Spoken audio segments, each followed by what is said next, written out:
Kolkata airport की अवैध मस्जिद पर चलेगा शुवेंदु सरकार का बुलडोजर। ममता बनर्जी ने इस मस्जिद को हटाने की नहीं दी थी मंजूरी। कोलकाता एयरपोर्ट में रनवे के पास बनी 136 साल पुरानी अवैध मस्जिद को किया जाएगा शिफ्ट। बंगाल में अवैध अतिक्रमण और अराजक तत्वों पर शुवेंदु सरकार का ताबड़तोड़ एक्शन लगातार जारी है। इस बीच बड़ी खबर सामने आ रही है। बता दें कि कोलकाता एयरपोर्ट में रनवे के पास बनी 136 साल पुरानी अवैध मस्जिद को शिफ्ट करने का बड़ा फैसला शुवेंदु सरकार की ओर से लिया गया है। यानी जो काम ज्योति बासु और ममता बनर्जी नहीं कर पाए वो काम अब शुवेंदु सरकार करने जा रही है। सीधे तौर पर जो कोलकाता एयरपोर्ट के रनवे के पास ये मस्जिद बनी है अब इसे यहां से हटा दिया जाएगा। दरअसल बंगाल में शुवेंदु सरकार बनते ही अब उन मुद्दों पर भी तेजी दिखने लगी है जो दशकों तक फाइलों और विवादों में दबे रहे। जी हां, कोलकाता के नेताजी सुभाष चंद्र बोस इंटरनेशनल एयरपोर्ट के भीतर मौजूद 136 साल पुरानी गौरीपुर जामे मस्जिद को लेकर के फिर से हलचल तेज हो गई है। यह वही मस्जिद है जिसे लेकर के पिछले करीब 30 साल से केंद्र सरकार और एयरपोर्ट अथॉरिटी लगातार चिंता जताती रही थी, लेकिन हर बार मामला धार्मिक संवेदनशीलता और राजनीतिक टकराव के कारण आगे नहीं बढ़ पाया। अब बंगाल में सत्ता परिवर्तन के बाद तस्वीर बदलती दिखाई दे रही है। सूत्रों के मुताबिक नई सरकार और केंद्र के बीच तालमेल बढ़ने के बाद मस्जिद को एयरपोर्ट परिसर से बाहर शिफ्ट करने की पूरी कवायद तेज हो गई है और यही वजह है कि प्रशासन, एयरपोर्ट अथॉरिटी और जिला अधिकारियों की लगातार बैठकें हो रही है। सवाल सिर्फ एक इमारत का नहीं है बल्कि एयरपोर्ट सुरक्षा, अंतर्राष्ट्रीय एविएशन नियमों और बंगाल की नई राजनीतिक दिशा का भी बन चुका है। दिलचस्प बात यह है कि यह मस्जिद एयरपोर्ट बनने से भी पहले की बताई जाती है। स्थानीय लोग इसे बांकड़ा मस्जिद के नाम से जानते हैं। मस्जिद रनवे के बेहद करीब मौजूद है और इसी कारण से एयरपोर्ट संचालन में लंबे समय से दिक्कतें भी आ रही हैं। एविएशन अधिकारियों का दावा है कि मस्जिद की वजह से सेकेंडरी रनवे का पूरा इस्तेमाल नहीं हो पा रहा है। बड़े इंटरनेशनल विमानों की लैंडिंग और आधुनिक ILS सिस्टम लगाने में भी रुकावट बनी हुई है और यही कारण है कि एयरपोर्ट अथॉरिटी लंबे समय से इसे दूसरी जगह शिफ्ट करने का प्रस्ताव देती रही है। अब ये कहा जा रहा है कि ईद उल जुल्हा के बाद इस मुद्दे पर बड़ा फैसला हो सकता है। हालांकि प्रशासन फिलहाल इसे पूरी तरह आपसी सहमति और शांति के साथ हल करने की रणनीति पर काम कर रहा है।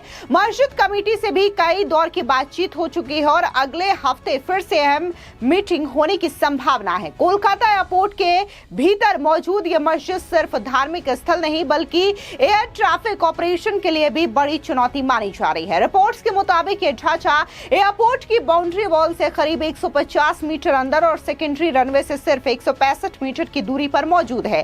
अंतर्राष्ट्रीय एविएशन नियमों के अनुसार सक्रिय रनवे के 240 मीटर के दायरे में कोई स्थानीय निर्माण नहीं होना चाहिए और इसी वजह से एयरपोर्ट अधिकारियों को रनवे के टच डाउन पॉइंट को 88 मीटर पीछे शिफ्ट करना पड़ा था।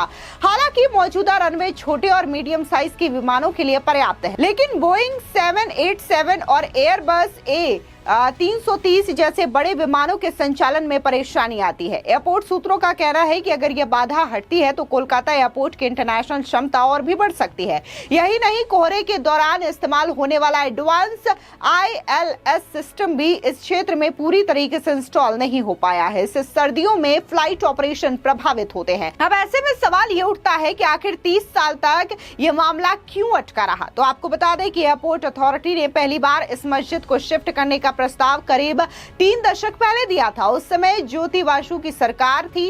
इसके बाद बुद्धदेव भट्टाचार्य और फिर ममता बनर्जी सरकार के समय में भी यह मुद्दा उठा, लेकिन हर बार राजनीतिक और धार्मिक संवेदनशीलता के कारण मामला आगे नहीं बढ़ पाया। प्रशासन को डर था कि किसी भी जल्दबाजी से तनाव पैदा हो सकता है। अब सत्ता परिवर्तन के बाद माहौल बदला हुआ दिखाई दे रहा है। शुवेंदु सरकार इंफ्रास्ट्रक्चर और सुरक्षा को प्राथमिकता देने की बात कर रही है। मुख्यमंत्री शुवेंदु अधिकारी पहले भी सार्वजनिक रूप से एयरपोर्ट सुरक्षा और ऑपरेशनल दिक्कतों का मुद्दा उठा चुके हैं।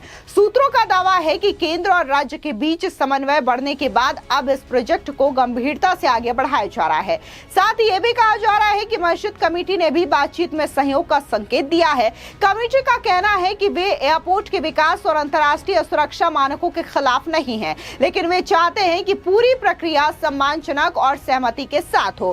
कमेटी ने भी यह मांग रखी है कि जमीयत उलेमा हिंद और all India Muslim personal law board जैसे संगठनों से भी राय ली जाए। फिलहाल प्रशासन वैकल्पिक जमीन और नई मस्जिद के ब्लूप्रिंट पर काम कर रहा है। बताया जा रहा है कि नई जगह पहले से ज्यादा बड़ी और सुविधाजनक हो सकती है। अधिकारियों की कोशिश है कि ईद के बाद इस मुद्दे पर सहमति का अंतिम फॉर्मूला तैयार किया जाए। मौजूदा समय में इस मस्जिद में नमाज पढ़ने के लिए बेहद कड़ी सुरक्षा व्यवस्था अपनाई जाती है। नमाजियों को सीआईएसएफ की जांच से गुजरना पड़ता है। इसके बाद उन्हें अपोच के हाई सिक्योरिटी जोन के भीतर बस से मस्जिद तक ले जाया जाता है। रोजाना 10 से 25 लोग यहां नमाज पढ़ने के लिए आते हैं, जबकि शुक्रवार को यह संख्या 80 तक पहुंच जाती है। सुरक्षा एजेंसियों का मानना है कि एयर साइट के भीतर किसी भी सिविलियन मूवमेंट से ऑपरेशन का अतिरिक्त दबाव पड़ता है। यही कारण है कि लंबे समय से इसे सुरक्षा जोखिम भी माना जाता रहा है। एयरपोर्ट प्रशासन चाहता है कि भविष्य में ऐसी स्थिति पूरी तरीके से खत्म हो और रनवे क्षेत्र पूरी तरीके से प्रतिबंधित जोन बना रहे। राजनीतिक जानकार मानते हैं कि यह सिर्फ एयरपोर्ट या मस्जिद का मुद्दा नहीं है, यह बंगाल की नई राजनीतिक कार्यशैली का संकेत भी माना जा रहा है। बीजेपी लंबे समय से इंफ्रास्ट्रक्चर और सुरक्षा के मुद्दों को प्राथमिकता देने की बात करती रही है। अब जब राज्य और केंद्र की सोच एक दिशा में दिखाई दे रही है तो कई पुराने विवाद प्रोजेक्ट भी तेजी पकड़ सकते हैं।